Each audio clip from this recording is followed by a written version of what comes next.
Welcome to Business Talk Sister Doc. I'm Becca, and today's podcast episode title is How to Make an Impact, Entrepreneur Style. And this podcast episode series, I'm just going to throw out there, is very, very different than anything I have ever done before. And the reason for that is because I've been working on this for probably over a year now, just trying to put questions together, trying to understand all of these thoughts that I have, and coming to some really good interviews, some really great information that's actually not accessible to most business owners, that I think is going to be mind-blowing, because it was mind-blowing for me to learn about it, to see the actual tangible data, and just to see how it can make a difference in people's lives through entrepreneurship.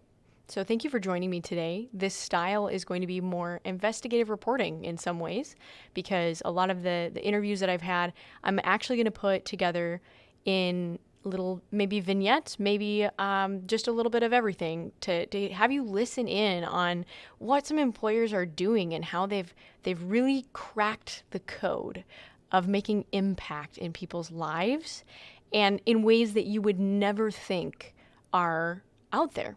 Now, I'm going to just give you a little background on where this journey started for me. About, I would say in 2018, actually, shortly after I started my own business, I was heavily involved in the construction industry. And when I started talking to people within construction, obviously there was this huge labor shortage that we're still seeing today. And I was asking business owners, well, how can you grow your business? How can you grow? What are you doing now? And the biggest feedback I got from people was, we can't grow if we don't have labor. And there's no point in advertising. There's no point in trying to get new customers if we don't have people to do the work. So we're just going to stay the way we are until we can find the labor force. And I think that that's something that many business owners today can identify with. They don't want to keep growing if there's no employees to take on the work, especially if they want to do quality customer service. And this is an issue. So where is the workforce and what's going on? Well, as I started digging into this issue, what's going on? How can we reduce turnover? Why are people having problems maintaining employment? And I started learning so much about adverse childhood experiences, trauma, and PTSD. And quite honestly, I'm going to probably get a lot more into disabilities as well in this series, because there's so much that business owners have never been told about these categories that can be so incredibly valuable, that can change people's lives as well as your own life in your perspective as a business owner. Now, the CDC recognizes adverse childhood experiences. They call them ACEs, ACES. They're potentially traumatic events that occur during childhood. ACEs can include violence, abuse, and growing up in a family with a mental health or substance use problems. Toxic stress from ACEs can change brain development and affect how the body responds to stress. And ACEs are linked to chronic health problems, mental illness, and substance abuse in adulthood. And the statistics are pretty clear. It's like 60% of the U.S. workforce has ACEs. And that's a lot of people. And if we were to reduce this, it's literally just from the CDC, we could prevent up to 21 million cases of depression, 1.9 million cases of heart disease, and 2.5 million cases of overweight obesity. And that just by itself is really interesting to me. And here's why. If over 60% of adults have at least had one adverse childhood experience, that means that there's a lot of things going on in terms of post-traumatic stress disorder. And what really started me off in this area of trying to understand it is actually a conversation I had with a generational researcher in my Gen Z series that we had named Hayden Shaw.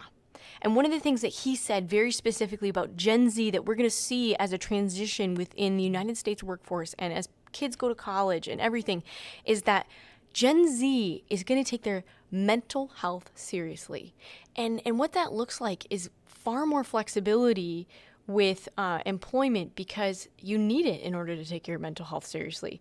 But what if employers were trauma informed? What if we knew how to make sure we were caring for people's mental health? Would that increase loyalty within a business and lower turnover? Well, some of the really interesting things that I've found as I've been talking to business owners is it's true on all different levels.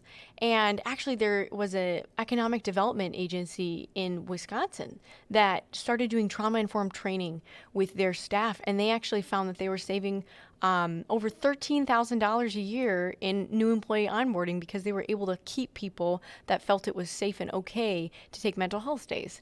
And all of these interesting things, reducing that training time and all of that to maintain the same labor force, knowing that people truly feel cared for. And wow, I'm just going to say my first guest is somebody who works for an organization named Hope Works. And I want you to just soak in what they're doing, especially with the underprivileged youth population and what success they're seeing with it. Because I think that that's the first place we should start, and then we need to expand. Expand and shine a light on what's actually happening within other people's home lives and things going on outside of the workplace that actually impact people's ability to maintain a job and be successful in helping a business owner grow. So if you're excited for this podcast journey with me, it's something that's near and dear to my heart, and I want you to be a part of it as well. Stick around for this series. So my name is Jase Elam, and I founded Nebulous Healing. So in 2020, I had finished working with a mental health clinic for teens and young adults. And I really decided that I'm working as a peer support specialist. So basically, I was providing services as a person with lived experience and helping teens and young adults really understand what it means, because this was an early intervention program. So they were brand new to the experiences of having these mental health challenges. And so helping them to really understand like what it means that now that they're having these experiences, and like, it doesn't mean that their life is over. They're still going to be able to go to college and do all the great stuff that they want to do. So peer support is essentially just people with lived experience with mental health issues, helping other people that have mental health issues. So I was working previously with teens and young adults with psychosis who were new to that experience, and helping them to navigate what it's like to now have to take medication while going to school and working and transitioning into adulthood, and what that feels like. Okay. Yeah. Because I started Nebulous Healing in 2020, which was the best time to start I literally started, and I'm working calendar year. So I started in January, and then a pandemic broke out, and I was like, wow, I really need to pay bills. So I've actually started working. I'm not really necessarily working full time with Nebulous. Nebulous has been something that I've had to do as more of a passion project for a bit now.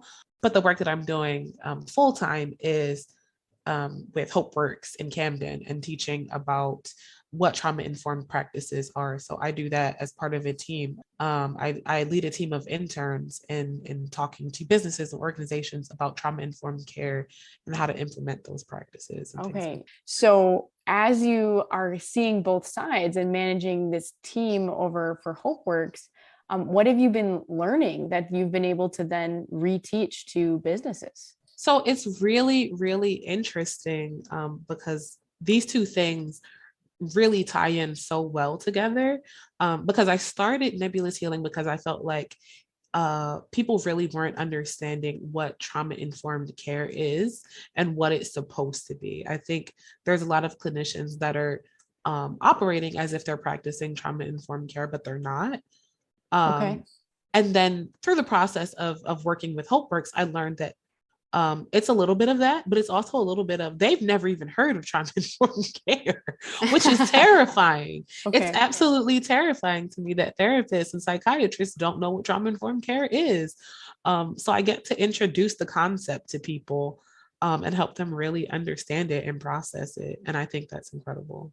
Yeah. So give me an example of how you start that conversation typically to just educate others on what is being trauma informed. We're introducing them to like brain science to help them understand how stress works in someone's brain.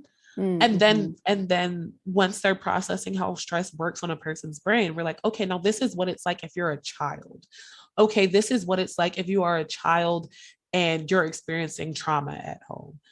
Because that changes everything. That really changes the way that we're in taking information. It really changes the way that we're retaining that information and the way that we're able to use it and recall it when we need it. Mm-hmm. The way that we're able to function in a classroom, things like that, and the way that we respond to feedback, right? Because if you think that you're going to get hit for every little thing that you do wrong, the moment when you're in class and someone tells you that you're doing something wrong, you might blow up because you might be expecting physical hurt. Mm-hmm. And it's really interesting to watch that with people and to get the feedback of like, wow, this is so great, this is so incredible. And I'm like, this isn't obvious for people. Because for Yeah. me, I'm thinking like, wow, I didn't realize we were teaching such groundbreaking, revolutionary stuff. But people really don't think about these things, and people really don't have access to these things. This is the opposite of what everybody's been taught all their lives. So Mm-hmm. it's really powerful to watch that people make that shift. So people tend to give great feedback or whatever, but sometimes you're like, okay, is it really good feedback, or is it just you're like, okay, this was great. You put fives on everything because you want us to feel good about it. But then we'll come back for more stuff later on because we created the self-care workshop, and people are like, no, this really has impacted the way that I work with people, and it's changed the way, like learning about trauma in the way that we do. It's helped them to learn how to connect with their students, but then they realized so much more about their students, and then they needed that self-care aspect because they were expending so much emotional energy into their students. They're like, no, I really am invested now. It makes them care a lot more. So we were giving them self-care and safety planning workshops to talk about like, okay, here's how you take care of you. So from what I understand about HopeWorks so far, is it an apprenticeship program? Yes. Or Yes. okay. So Yeah. HopeWorks does some workforce development. So essentially, the mission of HopeWorks is to end poverty, and the way Right. that HopeWorks is aiming to do that is by providing young professionals with access to job training so that they can learn actual skills. So the training program starts off with basic computer skills, and then HTML, CSS, coding, and all that good stuff. Creating websites and doing GIS stuff, and giving like a real technical hands-on training, but they're paid for that training. And then transition from that training into internships in one of our 3 enterprise businesses. So there's the web team that makes websites, the GIS team that does that's geographic information system. So they make maps and do all these robust things for the water department and all sorts of Mm. other clients and really interesting things. And then there's a youth healing team, which I am the team lead for. So I Yeah. actually was introduced to HopeWorks. I joined HopeWorks as a trainee and went through that process before becoming a staff member. Yeah. No, yeah, which gives you a lot of experience in understanding the whole program for sure. Yeah, absolutely. So it's been a really fun journey for me because I didn't know that the youth healing team was a part of HopeWorks. I didn't know anything about it. I actually joined because I wanted more coding skills to make the website for Nebulous Healing. I joined Uh-huh. because I wanted to expand my website, and I was like, oh, this is a thing that you do. I actually have training in this. I've been doing this for 7 years. Awesome. Well, that's really cool that that all came together. My question is, what techniques have you learned now that you're managing other people who are going through this healing process as well as learning job skills, that has made you successful in managing them? Oh, it's it's really funny that you asked this question because I'm constantly learning new things. Aren't we all? And because my interns are constantly presenting me with brand new challenges. um, Okay. and it's lovely. It's really lovely. But I think that the skill that's the most important to keep in mind is to remember that people are people. So even if they are, the people that you're supervising, they are still human beings. And Mm. talking to people like they're human beings goes a long, long way. Sometimes I've actually had to do supervision And I could see that the person in front of me was not, you know, where I needed them to be. They weren't present. They weren't in that moment. And Mm. I kind of take my supervisor hat off for a moment, and I put on my person hat, right? And I'm like, okay, I can see that you are not present. Let's talk about what's going on here. And I kind of take away what is our supervision supposed to look like right now, and let me figure out what do you need in this moment, and I can fill in the rest of that later. Because that's kind of been that's actually been a thing that came up recently where I was having supervision with someone who was just very much not there. Like they were dissociating really hard to the point where I'm asking them questions and they are literally parroting those questions back to me. Like they Mm. literally like, I'm like, so how are you feeling today? They're like, how am I feeling today? I'm like, are you good? They're like, good. I'm like, okay, this is not working. Mm. So I'm like, okay, we're going to take a minute and just step away from that. And they're like, oh, but the questions, we got to do those questions. I'm like, the questions, I can fill them in myself and like figure it out. You being you is more important, and making sure that you're happy and you're healthy is okay. Um, so I Mm. think making sure that people are people and remembering that people are people, but also letting that person know that you see them as a person. I am constantly telling my interns, like, you are more than your productivity. Your productivity is great. And I love the work that you do, but I need to make sure that you're still a person, that you're still holding it together. You can't just be productivity in a suit. Like I need you to exist as a human being, because that's what we are. We're human beings. It also really helps that our supervision framework at Hope works. So everybody essentially has the same general framework, but it incorporates a lot of questions that are different from supervision frameworks at other places. We actually talk about self-care in our supervision framework. That's for all interns, all staff, Mm. everybody. You have to ask everybody about what your self-care is looking like to make sure that people are doing well.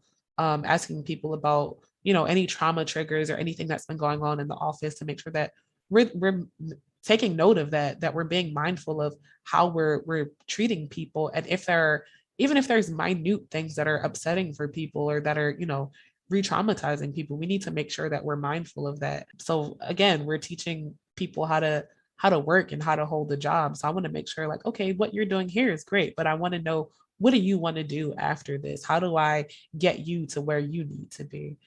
And that's, it's really important for me. Sometimes I'll stop doing the framework and I'll pull out a wellness recovery action plan, and I'll say, hey, start filling this out. Start thinking about, what are your triggers? What are the things that are putting you in whatever this place is that you are right now? And then let's work on that action plan part of, how do we get you out of it? Mm. Yeah. Because one thing that I don't like is to just be like, oh, you're in a bad mood right now. Let's figure out how we can get you back to work. Like that's not the goal for me. The goal is not back to work. The goal for me is thriving. I want to see you thriving and happy and healthy. Yeah. And it definitely sounds like there's like a culture of patience with that, where it's okay. And you don't feel that pressure yourself to say, you must be more productive. It's like, Yeah. no, we can value all of your life as equally important. And I think that that's really rare, actually, and really good insight into what you all are doing there, for sure. Yeah. So let me ask you then, my next question would be, when someone is starting a new position, are there specific recommendations that you give them to help them be successful? So for people that are the interns that are leaving my team, the advice that I give them is to always be mindful of their surroundings and to kind of watch before they engage. Mm. Because a lot of our culture is going to be different from the culture of, a hospital, which is going to then be different from the culture of like a Catholic services organization. That's always like, what are people's boundaries there? What are people's expectations? What does the social environment look like there? And letting them kind of take the lead from other people, not necessarily to copy what they're doing, but just to be mindful of like, what are some of the expectations here, Hmm. and how can I make sure that I'm not being too hard on myself, for one, because a lot of the time we put these strict limitations on, like, this is what professionalism is, and I need to wear these really tight, uncomfortable shoes every day. When really you get there and your boss is wearing cargo shorts and sneakers. Absolutely. Yeah. So And then my, for the interns, or for people who are joining the team, the Mhm. advice that I have for them, um, I'm an open person, and I'm pretty accepting of pretty much anybody, honestly. So I'll tell people, be you. I want to know who you are as a person. So just come into the team, be you. If you get out of hand, I'll let you know. But I want to know what I'm working with before I start trying to tell you what you should be doing or how you should be behaving. I want to know what you look like as a person before I start to kind of have you. I don't want people policing themselves before I get the chance to really say, hey, there's nothing to police here. That's a really helpful tip just in general when you have a new person join your team. So thank you. Yeah. Yeah, absolutely. So tell me, what resources have you found that have been the most helpful as you've gotten your business going and all that kind of stuff, getting off the ground? Oh, I absolutely have been loving Zoho, because they basically have like a platform of, it's like the Google Suite stuff, but pretty much everything is free or has like a version of it that's like super I've never even heard of this. yeah, it takes out all of the like shenanigans, but it's like still it makes it still free or whatever. Like I use that for my email stuff. I use it for pretty much everything. Like it's all free stuff. And I didn't, because the one thing that I didn't want to do is spend a ton of money trying to get a business off the ground. Especially because I didn't have any other income at the time. So I wanted to see like, okay, can I make this work with limited resources? If I can make this work with like chewing gum and a paper clip, then that means it can work. I don't want to put a ton of resources into something without knowing if I could handle it or if I'd be able to do it. Because if I can't handle it without having anything put into it, then how am I going to handle it once I've put my life savings into it? So that was definitely a huge resource for me. Yeah. And can you spell that for me? Yeah, it's Zoho. Okay. Yeah, so they do like booking platforms, email platforms, client management. Yeah, it has like a huge like business suite of a lot of different services and stuff like that. It's really great. For the Gawk portion of this episode today, I'm going to start asking more questions. How can I dig into this further? And what does it look like? And here's what I want to point out about this episode. You might be wondering, how do I create a culture like HopeWorks or Nebulous Healing? You might be thinking, that's great, but I have a small business with small margins. I don't think I could afford to do this. Now, I totally understand this question because these are the things that I have been thinking through. What does that look like for an entrepreneur to truly have employment impact in situations like this? I think it's important to understand that first, HopeWorks has a program that has this baked into helping people get to the next stage. That they have this figured out on purpose to be the segue to longer term employment for people with adverse childhood experiences. But what was discussed today cannot go unnoticed. If you can create space for people to be valued as human beings and not just for their productivity, and the fact that there's a documented in writing process to trying to make an action plan to work through issues, that's so key to accountability. And as an employer, there are things that you will probably need to commit to help a person like this be successful. However, that doesn't mean that it's impossible. And I have more questions, right? Are there business owners out there doing this? Does it look different if you're not using a program with this baked in? How can it be successful? And what are the actual numbers? Well, next week, I'm going to be joined by another guest who has some pretty incredible data on this, and I'm super excited to get into it more. So stick around.